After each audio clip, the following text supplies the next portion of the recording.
I'm just going to quickly cover first some improvements we've made since the last webinar.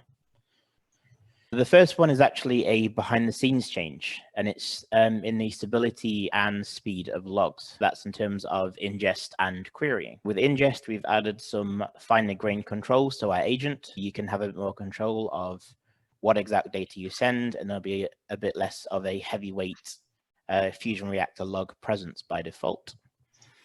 And then we've also just improved the ingest speed, so you get a bit more of a live view, and the stability in the queries. So you can have larger queries now, and you won't have as many kind of timeouts or issues in that respect.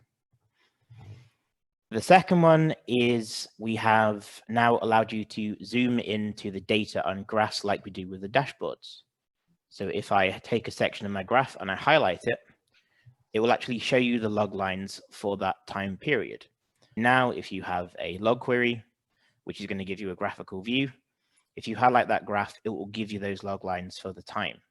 You can do kind of a deep dive analysis from any graph or any dashboard without having to do any excess queries or anything like that. The third is the Label Explorer. This is effectively a tool to give you some simple logql queries that you can create through the UI rather than having to write the logql directly yourself.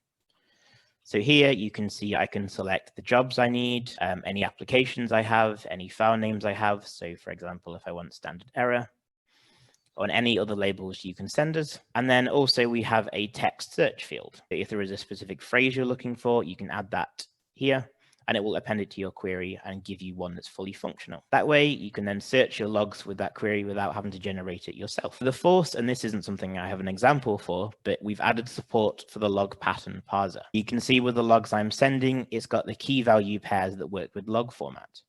But if you choose to send us logs that are not part of log format, you can actually use logql to generate some fields from the log itself and give you the same kind of key value experience you would get. You can graph the results of this, you can view the different values, and you can just generally have deeper analysis, even if your logs don't send with strict log format.